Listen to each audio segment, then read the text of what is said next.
Olivier Cassantini. Bonjour Alain. Vous allez sortir un livre et j'aimerais que vous nous en disiez quelques mots. Mais auparavant, présentez-vous. Ah ben moi je suis Olivier Cassantini, donc j'ai 54 ans. Je suis consultant auprès de petites entreprises, puisque j'ai fondé un cabinet de conseil pour entreprises il y a plus de 20 ans, et je suis également écrivain. J'ai déjà publié 8 ouvrages depuis 2015, et je participe au combat patriotique depuis plusieurs années, où j'interviens sur de nombreux médias, sur radio, CNews, TV Liberté, Géopolitique Profonde, NTD, je sais plus, d'en oublier, Radio Courtoisie. Oui. Et donc là, vous allez sortir un livre. Vous sortez un livre. Oui, qui s'appelle N'ayez plus peur, l'Occident renaîtra comme le phénix. Vous pouvez nous en dire deux mots? Bien sûr, alors c'est un livre qui est un peu dans le prolongement du dernier livre que j'ai écrit, qui s'appelle La chute finale, l'Occident survivra-t-il, puisque j'ai déjà écrit 3 livres qui décrivent la spirale infernale dans laquelle l'Occident est engagé. Ces livres s'appelaient Vers la chute de l'Empire occidental, le crépuscule de l'Occident, et le dernier, La chute finale. Mais alors bon, on me dit toujours, mais t'es maniaco-dépressif, tu vois toujours tout en noir, et qu'est-ce que tu proposes? Bon. Mais là, j'ai voulu quand même donner un signe d'espoir, montrer que notre civilisation, la civilisation occidentale, est vraiment une civilisation d'exception, une civilisation qui a du ressort, et que si elle décline, ce n'est pas la faute des peuples qui ont toujours le même talent, qui ont toujours le même dynamisme, qui ont toujours la même capacité, je dirais, à faire de grandes choses. C'est parce qu'il s'est laissé porter par l'esprit de confiance, par des élites qui l'ont trahi. Et donc, j'explique, évidemment, il faut se débarrasser des élites, et puis j'explique quelle est la politique qu'il est urgent de mener pour enfin quitter cette spirale du déclin et je dirais, de la décadence qui est en train de nous amener au fond du gouffre. Alors, en ce qui concerne les élites, on peut dire que nous, dans le domaine, on est assez gâtés. Alors, je souhaite aux gens qui nous suivent de faire l'acquisition du livre. Mais alors, que pensez-vous de nos élites, plus précisément? De nos élites? Oui. Alors, nous avons des élites, en fait, nous avons des élites qui fonctionnent en cercle concentrique, mais en fait, le noyau dur et le noyau qui commande, c'est des élites internationales, qui incluent évidemment d'autres personnalités françaises, mais qui sont des élites économiques, il ne faut pas se tromper. En fait, les vrais meneurs de la danse, ce sont les grandes banques et les grandes multinationales internationales.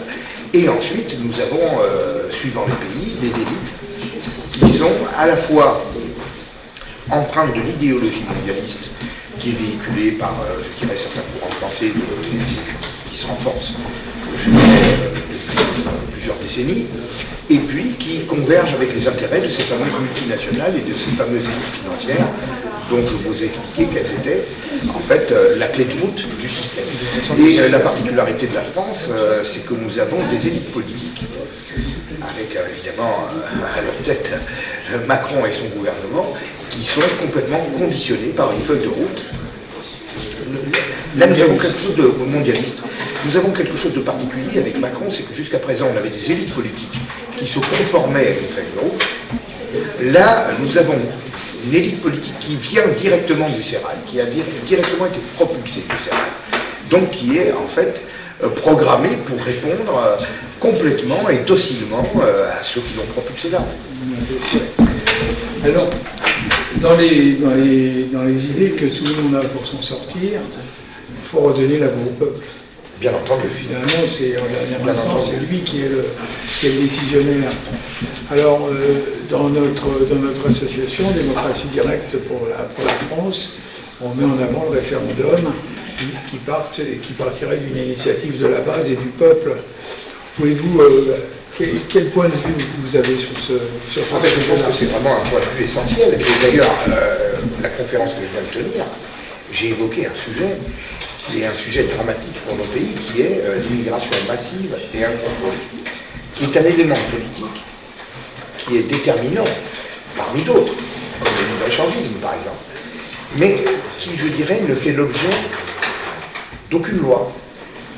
C'est-à-dire que nous subissons une immigration de masse de plus en plus intense, de plus en plus forte, que les gens rejettent aujourd'hui, puisque 75% des Français Français rejettent aujourd'hui l'immigration. Mais par contre, cet élément essentiel de politique n'a jamais fait l'objet d'aucune voix, d'aucune loi, d'aucun appel au peuple. Le peuple n'a jamais pu se prononcer. Il ne fait que subir. Et à aucun moment il n'est consulté.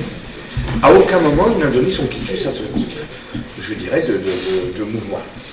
Donc c'est là, entre autres, qu'on voit qu'une initiative comme celle du référendum d'initiative populaire est vraiment urgente.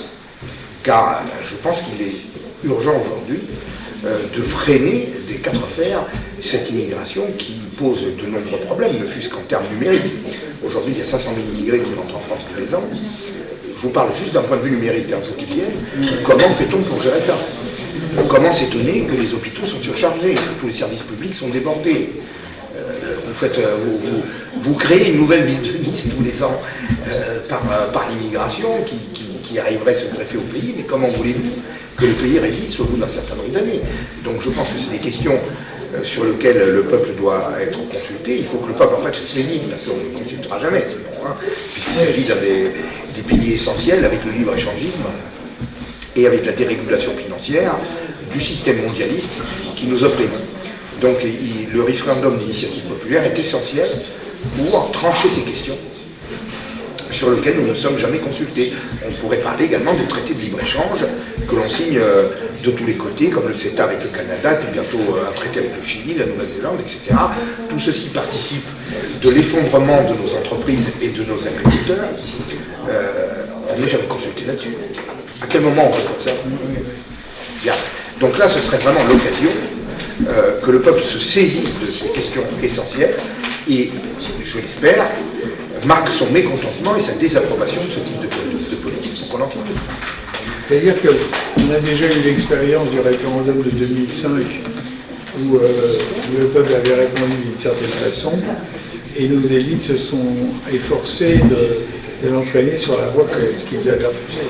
Oui, par le traité de Lisbonne, 2 ans après, oui, ça c'est clair. Mais vous savez, je pense que si véritablement vous mettez en place un référendum, par exemple, sur l'immigration, que vont-ils pouvoir inventer pour contrevenir à cela? Je veux dire, à un moment donné, bon, mais c'est clair et net, parce que vous savez, le traité de Lisbonne, il a été voté en catimini. C'est quand même quelque chose de très complexe. Est-ce que les gens ont vraiment compris de quoi il en retournait? Vous comprenez?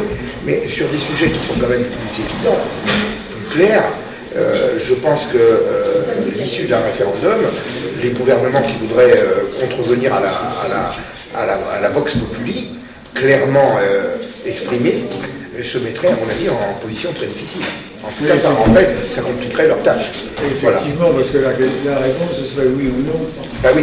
Continuons. Exactement. Et puis c'est quand même quelque chose qui est voyant, que tout le monde comprend, et contre lequel il est difficile, je dirais, de contrevenir et de contourner. Vous voyez, bon, les traités européens, qu'est-ce que vous voulez, c'est plus difficile à contrôler, il faut le suivre, il faut comprendre. C'est pas évident pour tout le monde. Alors, le dernier point de vue, c'est quel type d'organisation, parce que c'est codé hein, dans la Constitution, la façon d'aller au référendum. On sait que le promoteur du référendum, le général de Gaulle, avait fait en sorte qu'il avait surpassé ses droits du point de vue constitutionnel quand il a organisé le référendum sur l'élection du président au suffrage universel, et que les modifications qui ont été faites pour qu'un référendum partant de la base puisse se faire, du temps de François Hollande, les conditions ont été réglées pour que ce soit de plus en plus difficile, de le faire. Alors, à votre avis, quels seraient les principes qu'il faudrait retenir dans le cas d'un référendum? Il faut retenir un quota de pétitions de citoyens qui puissent se saisir de cela, ou d'un certain nombre de parlementaires, tout simplement. Je crois que c'est clair et net. Mais il faut mettre, à mon avis, ce quota à un niveau qui soit accessible. Vous voyez, type 100 000 signatures, je pense que ça c'est quand même quelque chose qui est relativement aisé à obtenir, mais qui quand même limite les sujets, parce qu'on ne peut pas faire des référendums. Vous comprenez ce que je veux dire? Je suis sûr que si demain vous placez la barre aux alentours des 100 000 signatures sur un sujet comme l'immigration, sur un sujet comme le libre-échangisme, que certains partis politiques se battent je dirais, pour que ce référendum puisse avoir lieu, on pourrait très facilement obtenir le quota. Oui, ce qui se confirme. C'est d'ailleurs le point de vue que nous avons développé dans le cadre de notre association. Est-ce que vous auriez quelque chose d'autre à ajouter? Écoutez, moi, clairement, et j'en ai parlé durant la conférence que je viens de tenir auprès de votre association, je suis convaincu qu'aujourd'hui, le réveil des peuples est en train de se produire. Ce réveil des peuples, il est encore partiel. Il est partiel parce que, vous voyez, nous ne nous opposons pas seulement à des partis politiques, nous nous opposons à des puissances financières et aussi à des puissances médiatiques. Vous voyez bien que les médias sont tenus à 95 ou 98% par, je dirais, ces forces qui s'opposent à nous, qui veulent nous faire avaler les couleuvres dont on ne veut pas. Toutes les industries du divertissement sont également tenues par les mêmes et participent, je dirais, d'une façon subliminale à une propagande qui s'instille dans les esprits, sans même que nous nous en rendions compte. C'est peut-être même plus dangereux encore que cette propagande informationnelle que les gens aujourd'hui arrivent quand même à décrypter. Et il y a quand même un désaveu des médias qui s'exprime dans la plupart des grands sondages aujourd'hui, qui sont produits. Donc, je pense que vu ce contexte, la contestation qui monte est remarquable et est exceptionnelle, parce que vous voyez quand même que la plupart des partis populistes sont décriés par les milieux médiatiques, les milieux bien pensants, les enseignants de grandes universités, de grandes facultés, et pourtant c'est vraiment ce courant-là qui est en train de monter, malgré, je dirais, les colibets qui pleuvent sur nous de la part de cette fameuse élite qui tient les rênes du pays malgré tout encore aujourd'hui. Donc je pense qu'il ne faut pas perdre espoir. Je pense vraiment que nous sommes à un moment où les choses peuvent basculer, comme elles sont déjà basculées aux États-Unis avec l'élection de Trump, comme elles basculent en Italie, comme elles basculent dans d'autres pays. Et je pense vraiment qu'il faut que le peuple soit attentif. Pourquoi? Parce que je crois vraiment que nos victoires se rapprochent. L'heure de nos victoires se rapproche. Mais il va falloir quand même qu'on continue à suivre. Parce que le système est fort, au-delà même des institutions politiques. Et donc il va falloir qu'on maintienne la pression sur nos dirigeants, quels qu'ils soient, pour qu'ils aillent au bout de cette idée et qu'ils aillent au bout de la libération du peuple que nous réclamons de nos voeux, puisque moi je considère que les peuples occidentaux aujourd'hui sont prisonniers, je dirais, à la fois d'une caste, d'une élite, de ses intérêts et d'une idéologie qui ne lui correspondent plus aujourd'hui. Olivier Glassantini, je vous remercie. Merci.